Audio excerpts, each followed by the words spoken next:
Ciao ragazzi, quando si approssima la metà di gennaio, a Costeggiola, una piccola frazione tra Soave e Cassano di Tramigna, succede questo, che decine di persone si ritrovano qui nell'ex cinema, ora sala funzionale, per preparare il prodotto tipico di questa frazione, ovvero i ruffioli.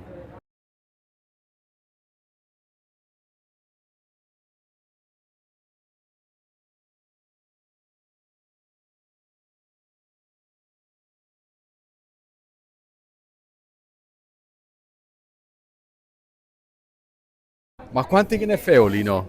Allora, normalmente siamo intorno ai 7.000, 7.000 ogni sera. Per esempio stasera tutta questa fila qua, 1.730 però. già fatti, quest'altra Eh, 1.976, però. quindi per adesso siamo a un totale di 3.700 più tutti quanti quelli, quindi abbiamo superato abbondantemente a quest'ora i 4.000.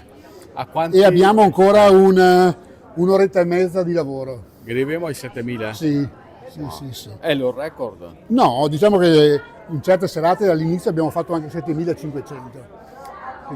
Quindi diciamo che alla fine di tutto quanto il periodo arriveremo intorno a 42-45.000 ruffioli che verranno consumati praticamente in tutti questi giorni, già adesso nel chiosco che c'è allestito qui in fondo alla discesa, vicino alla strada provinciale, e poi venerdì, sabato e domenica in occasione della festa.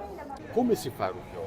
Il ruffiolo si fa con la sfoglia esterna dove va dentro farina tipo 00 usiamo noi, uova, latte, olio, un po' di zucchero e pochissimo sale.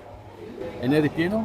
Nel ripieno, il ripieno è questo che abbiamo là, e nel ripieno ci sono parecchi ingredienti, poi ci sono persone che mettono degli ingredienti in più, comunque la base è mandorle, arancini, pinoli, va pan grattato, va rum e brodo, dosato in dosi giuste, perché se sbagli una dose viene fuori un problema, e poi va inserito. Si parte con il brodo e il pane e poi gli altri ingredienti vanno inseriti a distanza di 15 minuti finché si miscela il tutto fino alla fine, e poi vanno dentro anche amaretti, poi ci sono altre piccole spezie.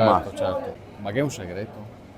Il segreto è il tempo, cioè il tempo fa variare la morbidezza della pasta, la morbidezza dell'interno, la consistenza, cambia tante cose, però quest'anno diciamo che siamo all'ideale, perché vediamo quando li cuociamo che non si rompono. È vero che non sono mai uguali, anche se sembra... Ogni anno hanno sempre differenti, però il gusto è sempre quello, c'è sempre qualcosa che senti, è il gusto, però il gusto è sempre uguale. Ma perché piace di tanti? Perché sono originali, ce ne sono di tante razze, ma non sono come i nostri. Modestamente. Li fatti con passione, con amore, e sono buonissimi. Eccoli pronti. Là. Ah, che bei. Bellissimi, guarda.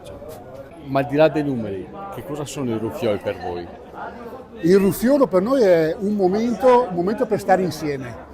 È uno di quei momenti, diciamo così, dove tutta quanta la comunità, basta guardare quante persone, e questo è solamente un gruppo. Noi tutti i giorni ci ritroviamo in 2 gruppi di lavoro. Quante persone?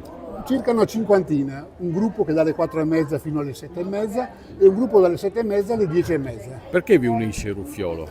E diciamo che il ruffiolo diventa quasi un pretesto, diciamo così, quasi un pretesto per mantenere viva una tradizione, che è la festa di Sant'Antonio, ma soprattutto per fare in modo che tutta la comunità si possa ritrovare in quelli che sono i valori che noi riteniamo fondamentali delle piccole comunità. Insomma, c'è tanto lavoro, ma i ruffioli sono pronti, decine di migliaia. E quindi ragazzi, vi aspettiamo a Costeggiola! come te chiami? Stefania! Un nome e una garanzia.